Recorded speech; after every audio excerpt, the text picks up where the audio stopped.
Mari kita berdoa. Tuhan Yesus, terima kasih kami dapat belajar lagi firman-Mu. Hari ini hamba akan menyampaikan tentang tingkat hubungan kita dengan sesama manusia. Ajarilah kami apakah tingkat kami sudah mencapai kasih Engkau terhadap manusia. Dan ajar kami agar kami tidak mengikuti pola dari yang jahat. Terima kasih Tuhan Yesus, lepaslah kami daripada percobaan, jauhkanlah kami pada si jahat, karena Engkaulah yang punya kerajaan, kuasa dan kemuliaan sampai selama-lamanya. Amin. Saudara, hari ini topiknya adalah tingkat hubungan. Nah, sudah bagian ke-8, bagian 1 Yohanes 3, bagian yang kedua. Kita akan mulai, saudara. Nah, surat 1 Yohanes ini diumpamakan seperti sebuah tangga spiral karena dia selalu kembali ketiga topik ini doang, saudara, yaitu tentang kasih, ketaatan, dan kebenaran. Meskipun tema-tema ini berulang-ulang, tidak benar bahwa tema-tema tersebut hanya diulang-ulang. Setiap kita kembali ke suatu topik, kita akan melihat dari sudut pandang yang berbeda dibawa ke lebih dalamnya. Kita telah belajar tentang kasih kita terhadap orang percaya lainnya, yaitu saudara. Tetapi penekanan di dalam 1 Yohanes pasal 2 adalah pada persekutuan. Orang yang berjalan dalam terang akan membuktikan fakta tersebut dengan mengasihi saudara-saudaranya dalam persekutuan. Nah, bagian kita kali ini penekanannya adalah hubungannya dengan orang-orang percaya lainnya. Umat Kristen saling mengasihi karena mereka dilahirkan dari Allah, yang menjadikan mereka semua saudara dan saudari di dalam Yesus Kristus. Jadi saudara, ketaatan dan kasih adalah bukti hidup sebagai anak dan persaudaraan. Kita telah diingatkan bahwa anak Allah yang sejati mengamalkan kebenaran. Jadi orang yang lahir dari Allah pasti berbuat kebenaran. Dan sekarang kita akan membahas bahwa orang yang lahir dari Allah akan mengasihi saudara-saudaranya. Kebenaran ini pertama kali dinyatakan dalam bentuk negatif, yaitu barang siapa tidak berbuat kebenaran, ia tidak berasal dari Allah. Begitu pula orang yang tidak mengasihi saudaranya. Perbedaan yang mencolok harus diperhatikan antara perlakuan masa lalu dan masa kini mengenai kasih terhadap saudara. Pada bagian persekutuan, kita diberitahu bahwa mengasihi saudara adalah soal terang dan kegelapan. Jika kita tidak saling mengasihi, kita tidak dapat berjalan dalam terang, tidak peduli seberapa keras pengakuan kita bahwa kita mengasihi saudara. Namun dalam bagian tentang persaudaraan ini, surat ini menyelidiki lebih dalam. Jadi bukan soal terang dan gelap lagi. Kita diberitahu bahwa mengasihi saudara adalah sebuah persoalan hidup dan mati. Karena barang siapa tidak mengasihi saudaranya, ia tetap dalam kematian. Ayat 14. Jadi mengasihi itu adalah masalah hidup atau mati, saudara. Jika kita tidak mengasihi, kita tetap di dalam kematian. Jadi tingkat hubungan dalam mengasihi, karena ini penting ya, masalah kita hidup atau mati nanti, maka itu kita harus belajar tentang tingkat hubungan dalam mengasihi. Dalam hal kasih, ada 4 kemungkinan tingkat hubungan yang bisa dijalani seseorang.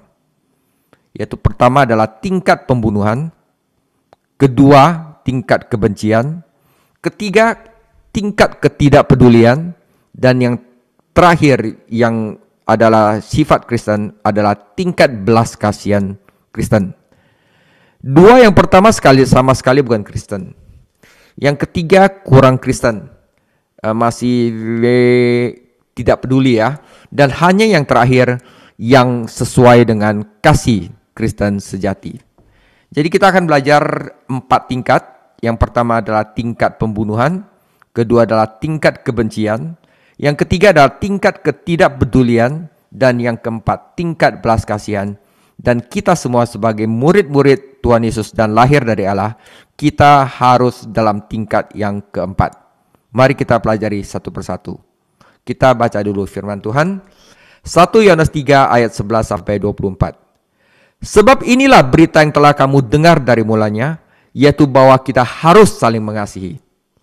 Bukan seperti Kain yang berasal dari si jahat dan yang membunuh adiknya. Dan apa sebabnya ia membunuhnya? Sebab segala perbuatannya jahat dan perbuatan adiknya benar. Janganlah kamu heran saudara-saudara apabila dunia membenci kamu. Nah saudara, 14 penting. Kita tahu bahwa kita sudah pindah dari alam maut ke dalam alam hidup, yaitu diselamatkan, yaitu karena kita mengasihi saudara kita. Barang siapa tidak mengasihi, ia tetap di dalam maut. Setiap orang yang membenci saudaranya adalah seorang pembunuh manusia. Dan kamu tahu bahwa tidak ada seorang pembunuh yang tetap memiliki hidup kekal di dalam dirinya. Demikianlah kita ketahui kasih Kristus, yaitu bahwa ia telah menyerahkan nyawanya untuk kita. Jadi kita pun wajib menyerahkan nyawa kita untuk saudara-saudara kita. Yang ketiga, ketidakpedulian. Barang siapa mempunyai harta duniawi dan melihat saudaranya menderita kekurangan, tetapi menutup pintu hatinya terhadap saudaranya itu, bagaimanakah kasih Allah dapat tetap di dalam dirinya? Anak-anakku, marilah kita mengasihi bukan dengan perkataan atau dengan lidah, tetapi dengan perbuatan dan dalam kebenaran. Demikianlah kita ketahui bahwa kita berasal dari kebenaran, demikian pula kita boleh menenangkan hati kita di hadapan Allah. Sebab jika kita dituduh olehnya, Allah adalah lebih besar daripada hati kita, serta mengetahui segala sesuatu. Ya saudara, pertama adalah tingkat pembunuhan. Saudara, pembunuhan tentu saja adalah tingkat terendah yang bisa dijalani seorang dalam hubungannya dengan orang lain. Itu adalah tingkat setan, saudara. Ini adalah tingkat keberadaan setan sendiri. Iblis adalah seorang pembunuh sejak awal karirnya yang jatuh. Yohanes 8 ayat 44. Namun umat Kristiani telah mendengar sejak awal pengalaman mereka bahwa mereka harus saling mengasihi. Itu adalah permulaan hidupnya Kristen. Yohanes menekankan asal-usulnya, kembali ke awal. Jika pengalaman rohani kita berasal dari Bapa, kita harus saling mengasihi. Tetapi jika itu berasal dari setan, maka kita akan saling membenci. Karena itu, biarlah tinggal di dalam kamu apa yang telah kamu dengar sejak awal. Saudara, di sini Yohanes memberikan satu contoh, yaitu Kain. Kain adalah contoh kehidupan yang penuh kebencian. Kita menemukan catatannya dalam Kejadian 4 ayat 1-16. Dan penting untuk dicatat bahwa Kain dan Habel sebagai saudara memiliki orang tua yang sama, dan mereka berdua mempersembahkan korban kepada Tuhan. Kain tidak ditampilkan sebagai orang ateis, dia ditampilkan sebagai seorang penyembah. Dan inilah intinya saudara, anak-anak iblis menyamar sebagai orang yang beriman. Mereka menghadiri pertemuan keagamaan seperti yang dilakukan Kain. Mereka bahkan mungkin membawa persembahan. Namun saudara, perbuatan-perbuatan itu sendiri bukanlah bukti sah bahwa manusia itu telah dilahirkan dari Tuhan. Ujian sebenarnya saudara bahwa kita adalah anak Allah adalah kasihnya terhadap saudara-saudara. Dan di sini Kain gagal. Setiap manusia mempunyai silsilah rohani dan juga jasmani. Dan ayah rohani Kain adalah iblis. Kenapa? Karena dia membenci. Tentu saja itu tidak berarti bahwa setan benar-benar ayah dari Kain. Sebaliknya itu berarti bahwa sikap dan tindakan Kain itu berasal dari setan. Kain adalah seorang pembunuh dan pendusta seperti setan. Dia membunuh saudaranya dan kemudian dia berbohong tentang hal itu. Dan Tuhan berfirman kepada Kain, "Di manakah Habel, saudaramu?" Jawabnya, "Aku tidak tahu. Bukankah aku bukan penjaga adikku?" katanya. Dia berbohong. Itu adalah dari setan, saudara. Nah, berbeda dengan hal yang dilakukan Kain, Allah adalah kasih dan kebenaran. Oleh karena itu, saudara, kita yang menjadi anggota keluarga Tuhan harus mengamalkan kasih dan kebenaran. Perbedaan antara persembahan Kain dan persembahan Habel adalah iman. Dan iman selalu didasarkan pada wahyu yang diberikan oleh Allah. Tampaknya jelas bahwa Allah pasti telah memberikan petunjuk yang pasti bagaimana dia harus disembah.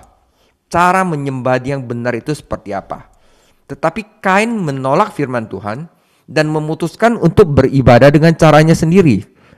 Hal itu menunjukkan hubungannya dengan setan, karena setan selalu tertarik untuk menjauhkan manusia dari firman Allah yang dinyatakan. Selalu iblis berkata kepada Hawa, Tuhan berkata, buah itu jangan engkau makan. Tetapi iblis berkata, ya, apakah Tuhan mengatakannya? Jadi dia selalu bertentangan dengan firman Tuhan. Jadi Kejadian 3 ayat 1 adalah awal mula kejatuhan bagi orang tua Kain dan seluruh umat manusia sejak saat itu. Ya. Kita tidak diberitahu dari tanda lahiriah apakah Tuhan menerima pengorbanan Habel dan menolak pengorbanan Kain. Boleh jadi dia menurunkan api dari surga untuk memakan hewan kurban Habel beserta darahnya. Namun kita diberitahu akibatnya. Habel meninggalkan altar dan kesaksian penerimaan Allah di dalam hatinya. Namun Kain pergi dengan perasaan marah dan kecewa. Allah memperingatkan Kain bahwa dosa sedang mengintai di depan pintu seperti binatang buas. Namun Allah berjanji bahwa jika Kain mau menaati Allah, ia juga seperti Habel akan menikmati kedamaian. Tetapi bukannya Kain taat kepada firman Tuhan. Bukannya Kain mengindahkan peringatan Allah.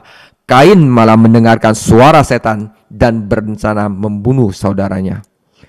Iri hati berubah menjadi kemarahan dan kebencian. Dia tahu bahwa dia jahat dan saudaranya benar.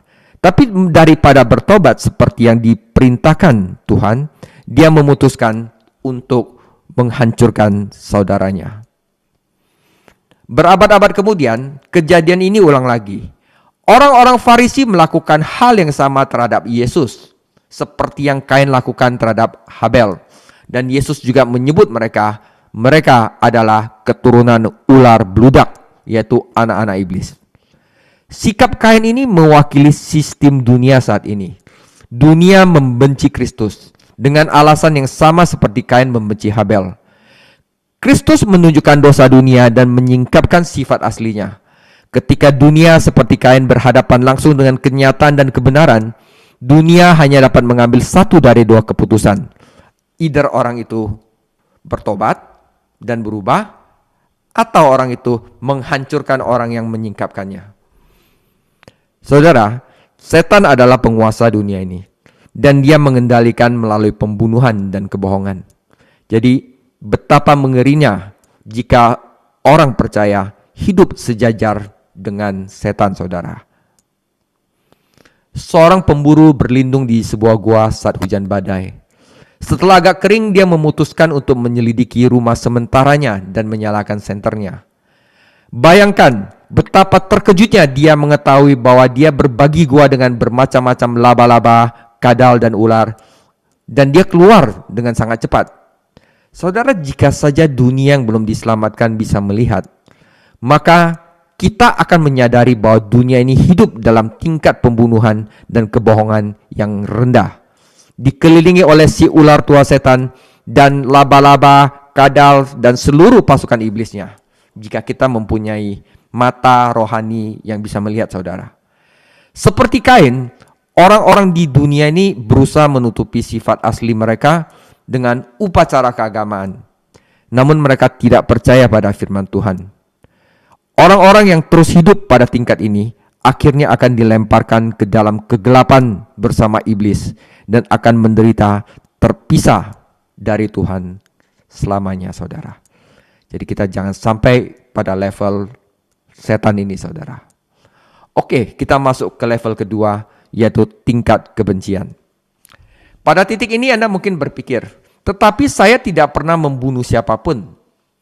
Dan terhadap pernyataan itu, Tuhan Yesus menjawab, tetapi ingatlah bahwa bagi orang Kristen, kebencian sama dengan pembunuhan.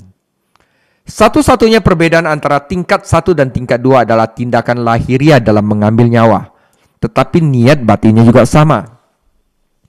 Sebagai contoh, saudara, seorang pengunjung di kebun binatang sedang mengobrol dengan penjaga rumah singa. Jadi rumah singa itu ada yang penjaganya.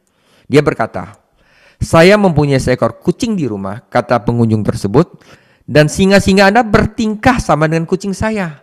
Lihatlah, mereka tidur dengan nyenyak. Sayang sekali Anda harus memenjarakan makhluk cantik itu di balik jeruji besi. Temanku, penjaganya tertawa. Ini mungkin terlihat seperti kucingmu, tapi watak mereka sangat berbeda. Ada pembunuhan di hati mereka. Anda sebaiknya senang karena ada bar, ada penjaranya di sana.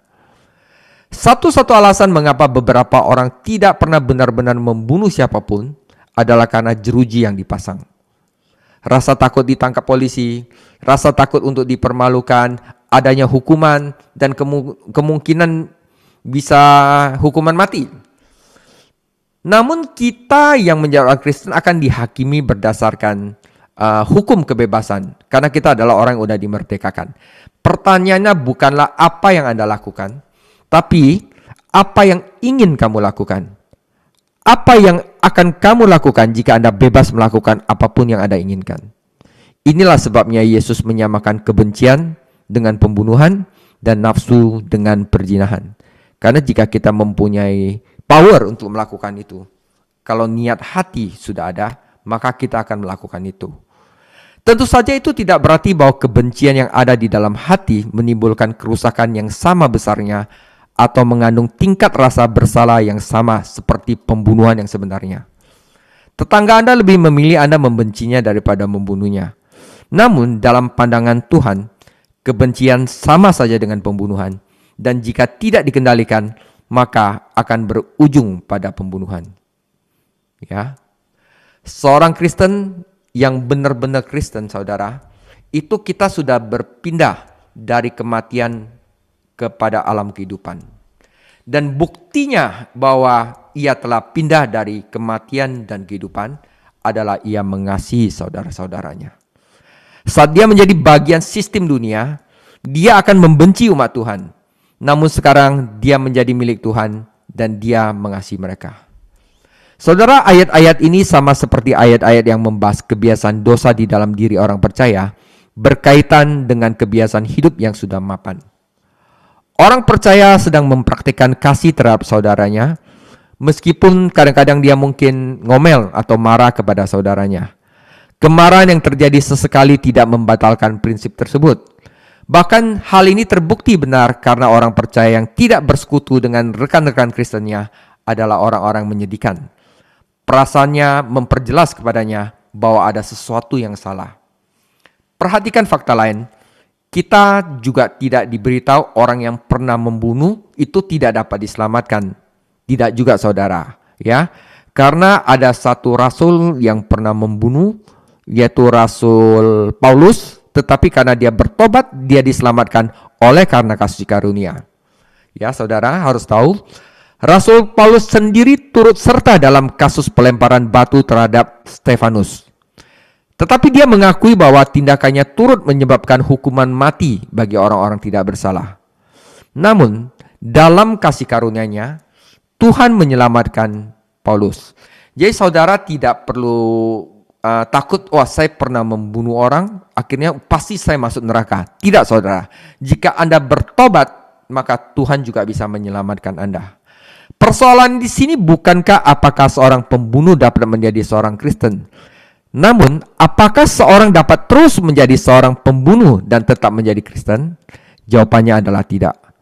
Dan kamu tahu bahwa tidak ada seorang pembunuh yang mempunyai hidup kekal di dalam dirinya. Saudara, pembunuhnya tidak sekalipun memperoleh hidup kekal dan kemudian kehilangan. Dia tidak pernah memiliki hidup kekal sama sekali.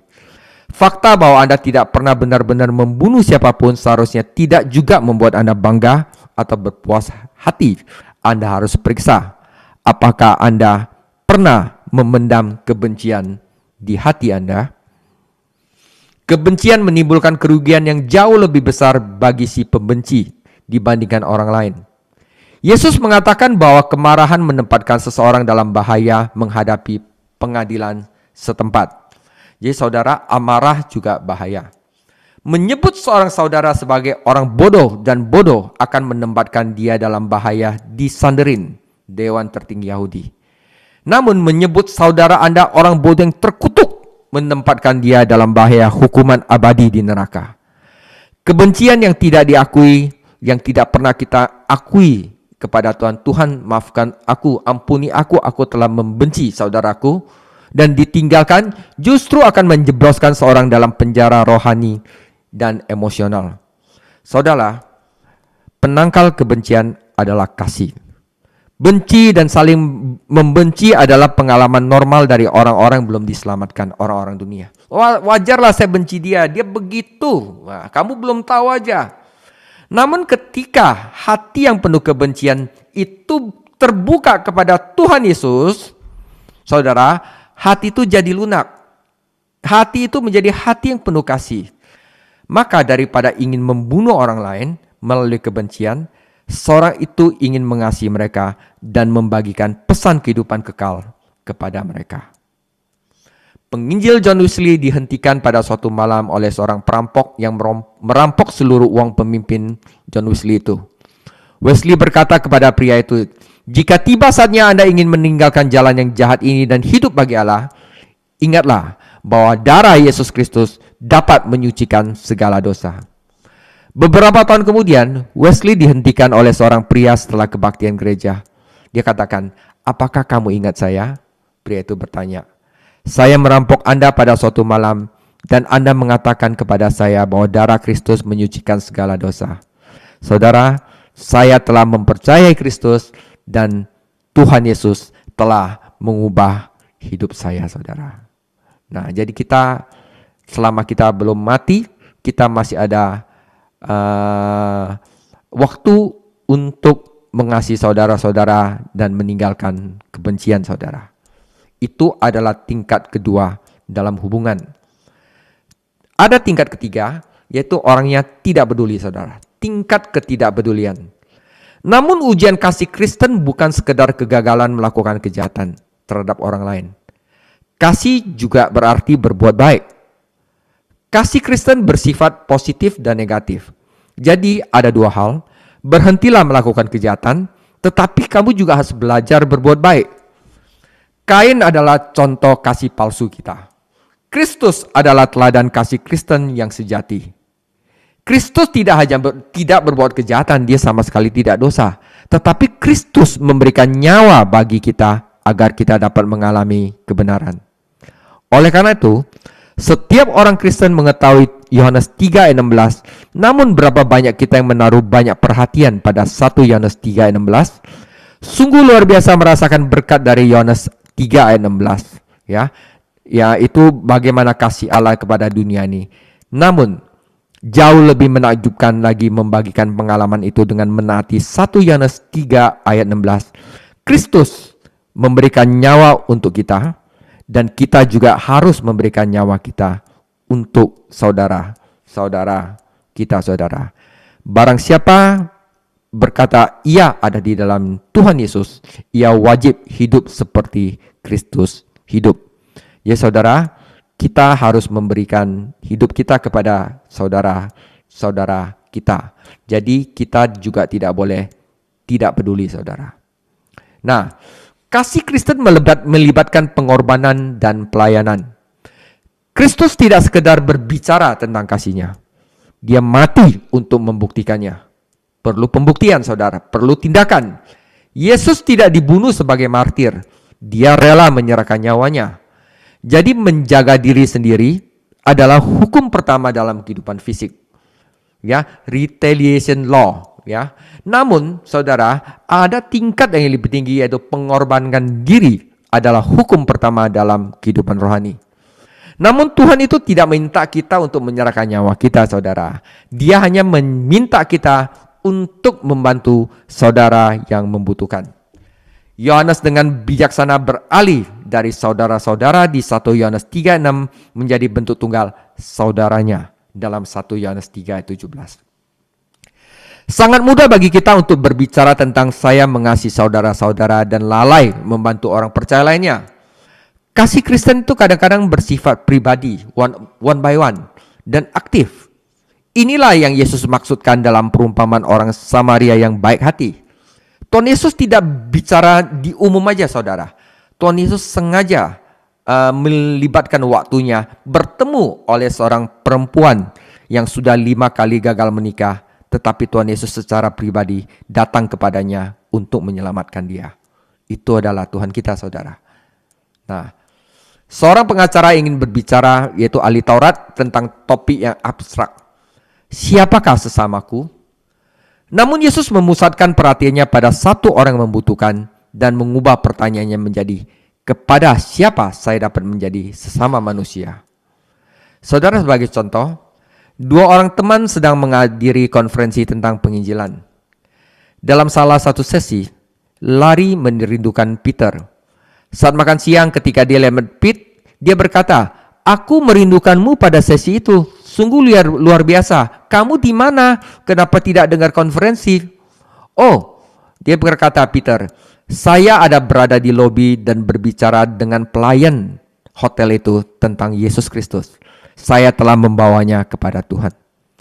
Saudara, memang tidak ada salahnya menghadiri konferensi, namun mudah untuk melupakan individu dan kebutuhannya saat mendiskusikan hal-hal umum. Ujian kasih Kristen bukanlah pada pengakuan yang lantang tentang mengasihi seisi gereja, melainkan pada diam-diam membantu saudara yang membutuhkan tanpa pamrih, saudara. Jika kita bahkan tidak dapat membantu saudara kita, kecil kemungkinan kita akan menyerahkan nyawa kita untuk saudara-saudara kita, seperti yang dilakukan Tuhan Yesus. Seorang tidak harus membunuh untuk berbuat dosa. Kebencian adalah pembunuhan di dalam hatinya. Namun seorang bahkan tidak perlu membenci saudaranya untuk berdosa. Yang harus dia lakukan hanya mengabaikan sesamanya dan tutup mata sama saudaranya yang sudah kelihatan di depan mata dan tidak peduli terhadap kebutuhannya. Seorang percaya yang mempunyai harta benda dan dapat meringankan kebutuhan saudaranya, saudara wajib melakukannya. Menutup pintu hatinya terhadap saudaranya adalah termasuk sejenis pembunuhan. Jadi jika saya ingin membantu saudara saya, tetapi ingat, saya harus memenuhi 3 syarat. Pertama, saya memang harus mempunyai sarana yang diperlukan untuk memenuhi kebutuhannya. Jadi kalau saya mau butuh bantu saudara, kalau saya nggak ada uang, ya itu tidak salah, saudara, ya. Kedua, saya harus tahu bagaimana kebutuhan itu memang benar-benar ada. Ketiga, saya harus mempunyai hati yang ikhlas, yang cukup penuh kasih untuk mau berbagi. Jadi kalau kita berbagi tetapi dengan hati yang rewel, yang bersungut-sungut, mendingan gak usah, saudara, ya. Seorang percaya yang terlalu miskin untuk menolong yang tidak mengetahui kebutuhan saudaranya itu tidak bersalah, tidak dihukum, ya, saudara. Namun orang beriman yang mengeraskan hatinya terhadap saudara yang miskin itu terkutuk, saudara. Dan satu alasan orang Kristen harus bekerja adalah agar mereka mampu memberi kepada mereka yang membutuhkan. Saudara, di zaman ini banyak yayasan, persekutuan, dan banyak lembaga sosial. Tetapi mudah bagi umat Kristen untuk melupakan kewajibannya. Ya, di yayasan, wah saya mungkin sumbang ini, sumbang itu. Tetapi untuk orang-orang di depan kita yang butuh, kita lalai, saudara. Ya kan?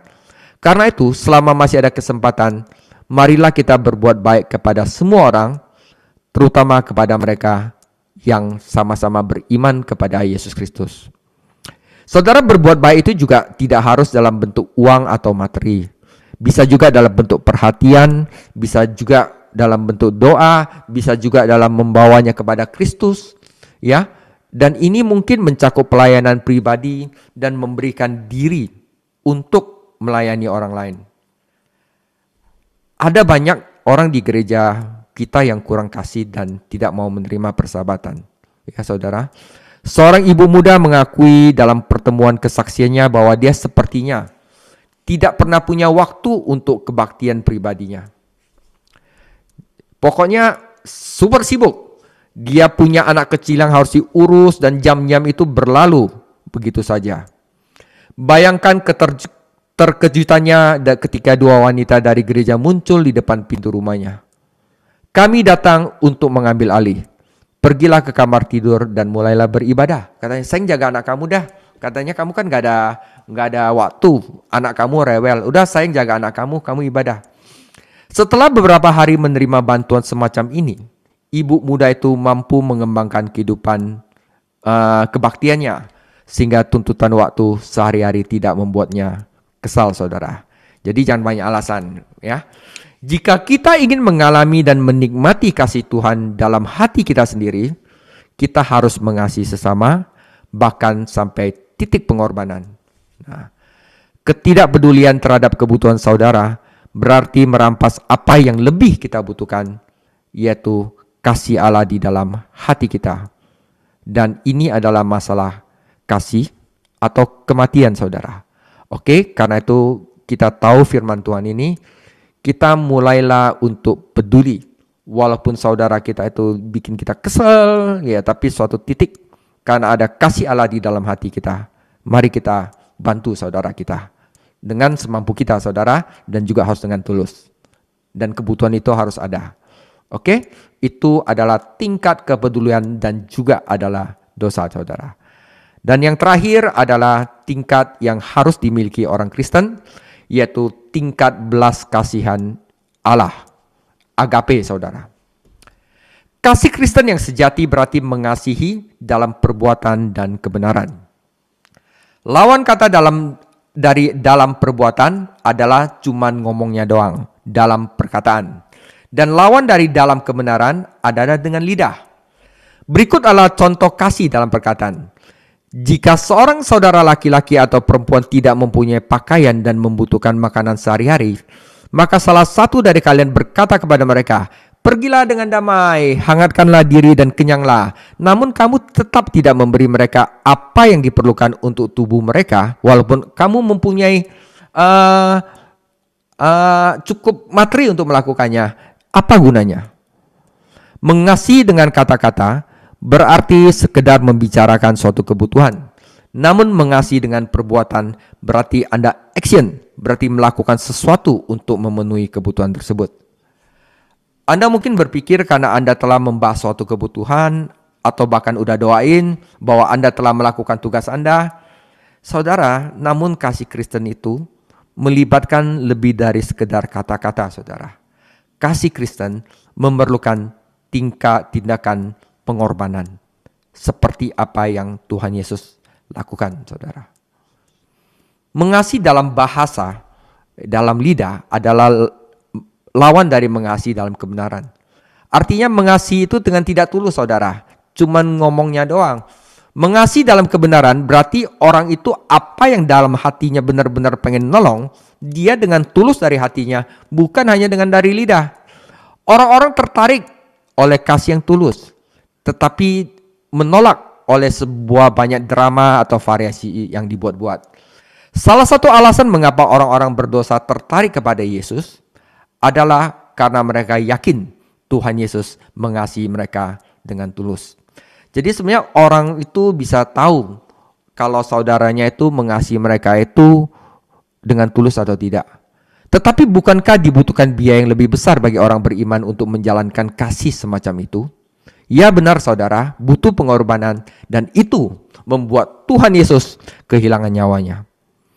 Namun manfaat luar yang biasa datang kepada Anda, saudara, jika Anda mengamalkan kasih ini, saudara, sebagai produk sampingan dari kasih ini lebih dari sekedar kompensasi atau atas pengorbanan dari apa yang Anda lakukan.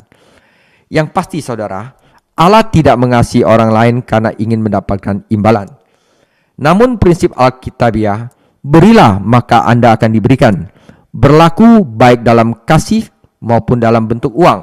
Nah, saudara, di sini saya akan memotivasi, jika Anda mengasihi saudara Anda dengan tulus, ya, apa yang Anda dapatkan dari Tuhan? Berkat luar biasa yang menanti Anda apa, saudara? Nah, di sini Yohanes menyebutkan ada 3 berkat luar biasa yang akan diperoleh orang percaya yang mempraktekkan kasih Kristen. 1, saudara, orang itu akan tahu bahwa dia akan selamat. Kepastian keselamatan. Hubungan seorang percaya dengan orang lain mempengaruhi hubungannya dengan Tuhan. Seseorang yang tidak benar dengan saudaranya, hendaklah menyelesaikan masalahnya dulu dengan saudaranya, sebelum dia mempersembahkan kurbannya di mezbah. Orang Kristen yang mengamalkan kasih Kristen, dia akan bertumbuh dalam pengetahuan dan pemahaman akan kebenaran Allah, dan menikmati hati yang penuhi keyakinan di hadapan Allah. Dia mempunyai kesaksian Roh Kudus di dalam hati dia bahwa dia adalah orang yang diselamatkan. Saudara, hati yang mengutuk adalah hati yang merampas perdamaian dari orang yang beriman. Sebuah hati nurani yang selalu menuduh adalah cara lain untuk menggambarkannya. Jadi saudara, jika Anda tidak tulus, Anda tahu sendiri, kadang-kadang bukan Tuhan yang menghakimi Anda di dunia ini, tetapi hati nurani Anda yang akan menghakimi kita. Karena itu kita tidak akan hidup tenang. Kadang-kadang hati salah menuduh kita karena di atas segalanya adalah tipu daya dan sangat jahat. Siapa yang dapat mengetahuinya? Nah, kita perlu Tuhan yang mengetahui hati. Jadi bagaimana tahu kita akan diselamatkan? Kesaksian Roh Kudus di dalam hati kita. Lebih dari satu orang Kristen telah menuduh dirinya sendiri secara salah atau bersikap lebih keras terhadap dirinya sendiri daripada yang seharusnya. Namun Tuhan tidak pernah melakukan kesalahan seperti itu. Saudara, seorang Kristen yang berjalan dalam kasih itu mempunyai hati yang terbuka kepada Allah dan mengetahui bahwa Allah tidak pernah menghakimi secara salah. Jadi, Yohanes mungkin ingat dua kejadian dalam kehidupan Yesus di bumi yang menggambarkan prinsip penting ini. Pertama, ketika Yesus mengunjungi Betania, dia tinggal di rumah Maria dan Marta. Marta sedang sibuk menyiapkan makanan, namun Maria duduk di kakinya dan mendengarkan dia mengajar. Marta mengkritik Maria dan Yesus, namun Yesus mengetahui isi hati Maria dan membelanya. Oke?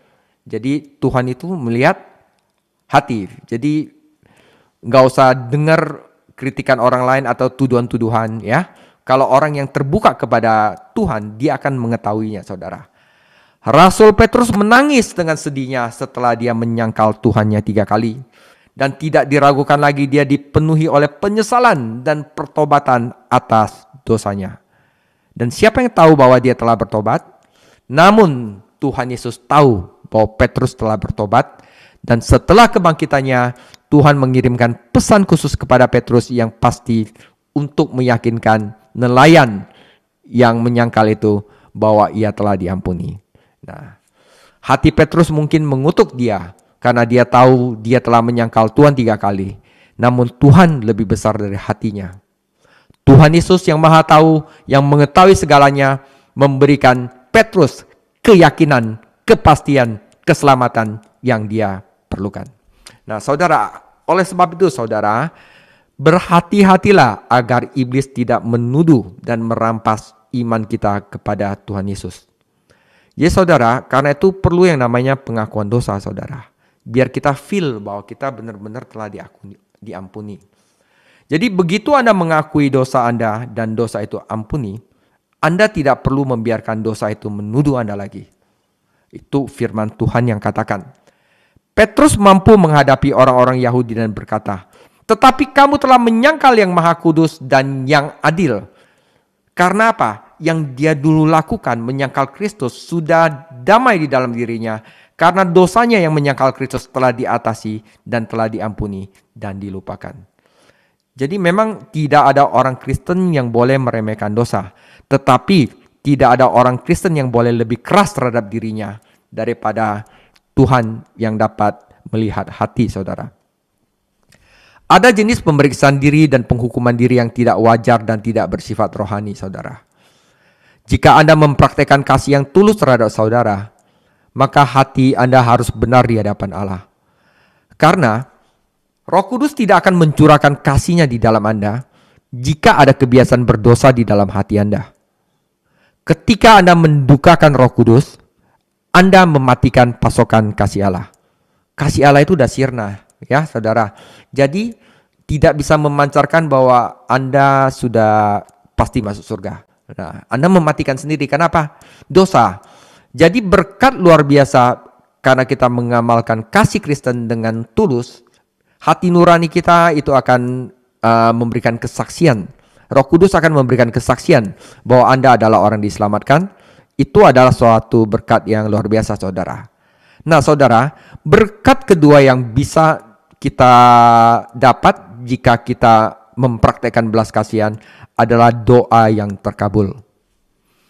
Saudara, Kasih terhadap saudara menghasilkan keyakinan terhadap Tuhan. Dan keyakinan terhadap Tuhan memberi Anda keberanian dalam meminta apa yang Anda butuhkan. Saudara, kalau Anda tidak berdosa terhadap misalnya Bapak kamu, Anda meminta apa aja jadi Anda berani minta.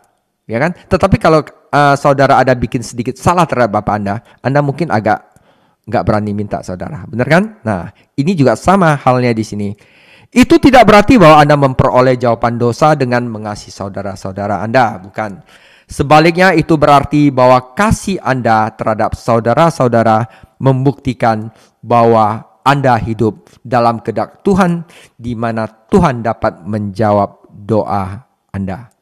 Ya, saudara, dan apa saja yang kita minta, kita menerimanya dari Dia karena kita menaati perintah-perintahnya. 1 Yohanes 3 ayat 22. Kasih adalah penggenapan hukum Allah.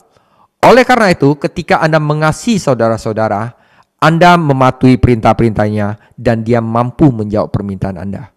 Hubungan seorang percaya dengan saudara seiman tidak dapat dipisahkan dari kehidupan doanya. Saudara, misalkan, jika suami dan istri tidak menaati firman Tuhan, maka doa mereka akan terhambat. Nah, saudara, sebagai contoh lagi, seorang penginjil telah berkhotbah di rumah orang Kristen.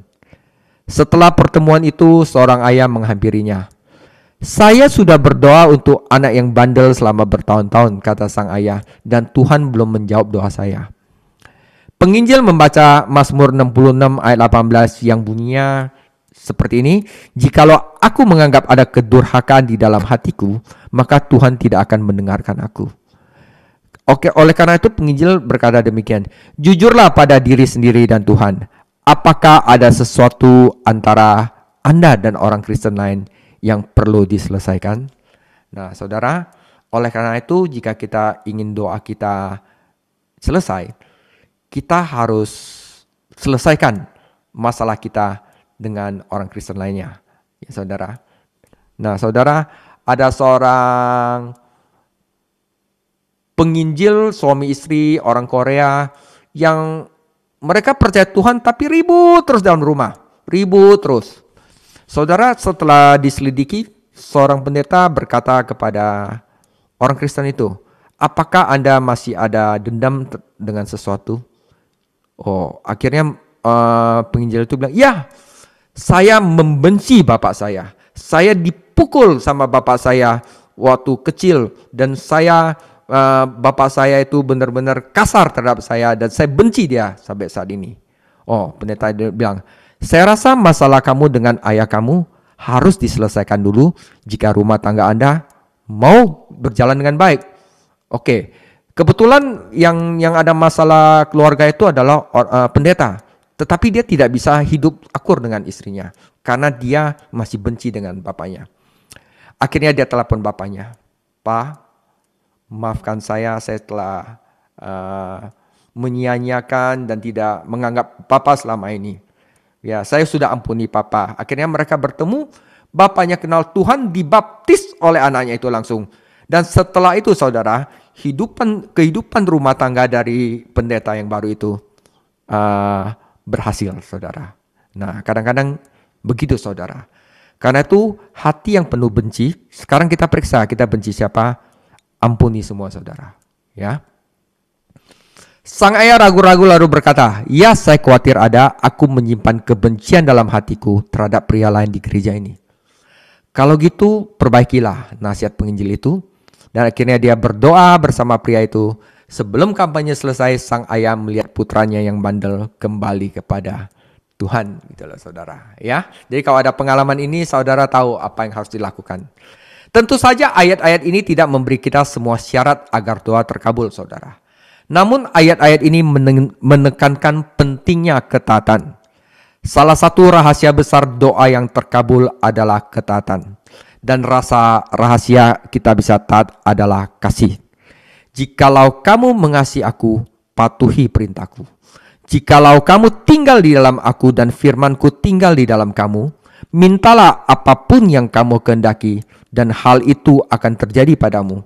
Jikalau kamu menaati perintah-perintahku, kamu akan tinggal di dalam kasihku. Tentu saja kita bisa menaati perintah-perintah Allah dengan semangat ketakutan atau penghambaan. Kedua, dan bukannya dengan semangat kasih, saudara. Inilah dosa kakak laki-laki, saudara. Jadi di dalam firman Tuhan ada anak sulung dengan anak bungsu, yang anak bungsunya foya-foya, pulang tetapi anak sulungnya bilang, "Papa, kenapa dia yang sudah menghaburkan duit malah diterima gitulah." Nah, ini adalah dosa kakak laki-laki dalam perumpamaan anak yang hilang. Seorang beriman harus menaati perintah bapaknya karena hal ini menyenangkan hatinya. Seorang Kristen yang hidup untuk menyenangkan hati Tuhan akan menemukan bahwa Tuhan menemukan cara untuk menyenangkan anaknya. Bergembiralah juga karena Tuhan, maka Ia akan memberikan kepadamu apa yang diinginkan hatimu. Mazmur 37 ayat 4. Jadi jika kita punya kesukaan, kita punya hobi, kita punya keinginan ada pada kasih Tuhan, maka keinginan kita itu akan berada pada kehendak Tuhan. Ya, saudara. Jadi yang kedua, berkat yang kita dapat jika kita mengasihi pada tingkat ini adalah doa yang terkabul. Ya. Yang ketiga, kita akan menghasilkan ketaatan, saudara. Ya. Ketika seorang ahli Taurat meminta Yesus untuk menyebutkan perintah yang terutama, dia menjawab, "Kasihlah Tuhan Allahmu." Kemudian dia menambahkan perintah kedua, "Kasihlah sesamamu manusia seperti dirimu sendiri." Namun Allah juga memberi kita satu perintah yang mencakup Allah dan manusia. Percayalah kepada nama anaknya, Yesus Kristus, dan kasihilah satu sama yang lain. Iman terhadap Tuhan Yesus dan kasih terhadap manusia merupakan kewajiban umat Kristen. Kekristenan adalah iman yang timbul karena kasih. Iman kepada Tuhan Yesus dan kasih terhadap manusia itu adalah dua sisi dari mata uang yang sama. Jadi kita tidak bisa mengatakan bahwa kita beriman kepada Tuhan Yesus tapi kita tidak mengasihi manusia. Itu bohong. Kita juga tidak bisa berkata bahwa kita tidak beriman kepada Tuhan Yesus tetapi kita mengasihi saudara kita. Iman terhadap Tuhan Yesus pasti menghasilkan kasih terhadap saudara kita. Jadi sangat mudah untuk menekankan iman, doktrin yang benar, dan mengabaikan kasih.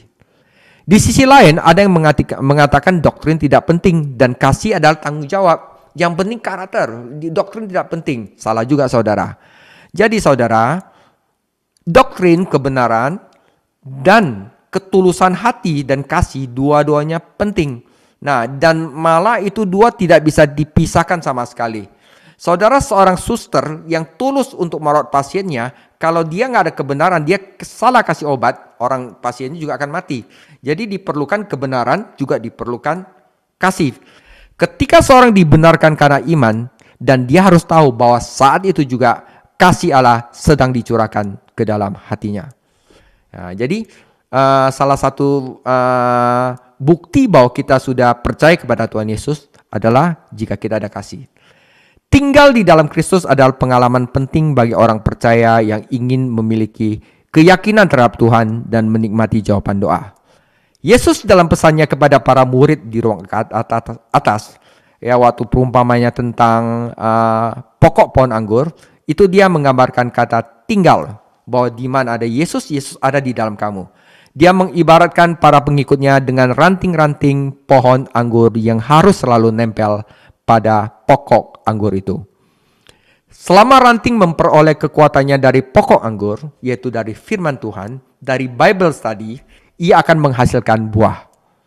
Jika kita tidak Bible study, jika kita terpisah dari pokok anggur, dia akan layu dan mati. Dan di sini, Yesus tidak berbicara tentang keselamatan. Dia berbicara tentang menghasilkan buah. Saat orang berdosa mempercayai Kristus, ia telah masuk ke dalam kesatuan dengan Kristus. Namun, untuk memelihara persekutuan adalah tanggung jawab dari waktu ke waktu. Jadi saudara, maka itu kita perlu yang namanya Bible study, kita perlu yang namanya persekutuan doa, dan kita juga perlu yang namanya ibadah. 3 saudara, Bible study, prayer meeting, sama ibadah. Ketaatan kita bergantung pada ketaatan kita pada firman-Nya dan menjaga kebersihan yang dihasilkan oleh firman tersebut. Seperti yang telah kita lihat ketika orang beriman berjalan dalam kasih, ia merasa akan mudah untuk taat. Dan oleh karena itu, ia akan memelihara persekutuan yang erat dengan Tuhan. Karena mudah saudara, ya. Jika seorang pria mengasihiku, dia akan menepati perkataanku. Dan Bapakku akan mengasihi dia, dan kami akan datang dan tinggal bersamanya. Nah, di sini Roh Kudus disebutkan namanya dalam 1 Yohanes untuk pertama kalinya di dalam 1 Yohanes 3 ayat 24. Yohanes memperkenalkan kita kepada Yang Maha Kudus dengan penekanan pada pelayanan, pengurapan, dan pengajaran roh. Namun yang kudus juga adalah roh yang tinggal. Ketika seorang percaya menaati Allah dan mengasihi saudaranya, saudara, Roh Kudus yang ada di dalam dirinya akan memberinya kedamaian dan iman. Roh Kudus itu tinggal bersamanya selama-lamanya. Tetapi ketika roh berduka, ya, dia tidak lari dari orang beriman, tetapi dia menarik berkat-berkatnya. Tidak lagi dikasih kedamaian, tidak lagi dikasih sukacita. Makanya kadang-kadang kita merasa kok hati kita itu kayak gundah gulana ya karena sesuatu. Ya itu mungkin ada dosa, saudara. Roh Kudus juga merupakan roh yang memberikan kesaksian. Memberikan kesaksian kepada mereka yang benar-benar anak Allah. Kita tahu bahwa kita telah diselamatkan. Jadi saudara, ketika seorang percaya tinggal di dalam Kristus, Roh Kudus akan membimbingnya dan memperingatkannya tentang roh-roh palsu yang dapat menyesatkan juga. Ya kan? Dan dia juga ada roh yang yang memberikan verifikasi, ya, autentikasi, memberikan kesaksian tentang pribadi dan pekerjaan Kristus yang akan kita alami juga, saudara. Ya, kesaksian roh ini disebutkan pada Roma 8 ayat 14 sampai 16. Jadi setiap anggota Tritunggal ketuhanan terlibat dalam kehidupan kasih orang beriman. Allah Bapa memerintahkan kita untuk saling mengasihi. Tuhan Yesus memberikan nyawanya dengan tindakan di kayu salib dan yang merupakan teladan kasih yang tertinggi. Dan Allah Roh Kudus tinggal di dalam kita untuk memberikan kasih yang kita perlukan. Jadi tinggal di dalam kasih berarti tinggal di dalam Tuhan Yesus, dan tinggal di dalam Tuhan berarti tinggal di dalam kasih. Jadi tidak bisa kita bilang kita tinggal di dalam Tuhan, tetapi kita tidak tinggal di dalam kasih. Jadi kasih Kristen bukanlah sesuatu yang kita usahakan ketika kita membutuhkannya. Karena itu selalu ada kita, saudara. Jadi kita, saya mau berusaha untuk mengasihi, jangan begitu. Kasih udah ada di dalam hati kita. Kasih Kristen itu dicurahkan ke dalam hati kita oleh Roh Kudus. Dan inilah adalah pengalaman Anda yang terus menerus ketika Anda tinggal di dalam Kristus, saudara. Nah, ini adalah tingkat belas kasihan, ya. Dan sebagai penutup, saudara, saya akan ulang lagi. Ada 4 tingkatan di mana seseorang dapat hidup. Dia mungkin memilih level terendah, level setan, dan melakukan pembunuhan. Para pembunuh memiliki bagiannya di dalam lautan yang menyala-nyala oleh api dan berlerang. Itulah kematian kedua. Atau seorang mungkin memilih tingkat berikutnya, kebencian. Namun kebencian di mata Tuhan sama saja dengan pembunuhan. Seorang yang hidup dengan kebencian perlahan pasti akan membunuh dirinya sendiri, bukan orang lain. Psikiater memperingatkan bahwa kebencian dan kebencian menyebabkan tidak pedulian memang jauh lebih baik daripada 2 tingkat pertama. Karena 2 tingkat pertama bukanlah orang, itu setan, saudara, anak setan. Orang yang selalu menyimpan kebencian di dalam hatinya atau yang biasa membunuh membuktikan bahwa ia tidak pernah dilahirkan dari Tuhan. Namun kita bisa saja menjadi seorang Kristen berada di bawah kendali yang acuh tak acuh, yang tidak peduli dan hidup demi kedagingan, itu sesuai dengan tujuan iblis. Saudara, jadi satu-satunya cara hidup yang bahagia, yang kudus, yang dikehendaki Tuhan, yang suci, satu-satunya adalah pada tingkat tertinggi, yaitu tingkat belas kasihan Kristiani. Ini wajib. Ini adalah kehidupan yang penuh sukacita, yang penuh kebebasan, kehidupan doa yang selalu terjawab. Ini akan meyakinkan Anda percaya diri masuk surga. Dan keberanian, walaupun ada kesulitan hidup, maju terus, pantang mundur, Anda gagal, Anda akan masuk lagi karena ada suatu semangat, roh yang menyala-menyala ada di dalam diri Anda.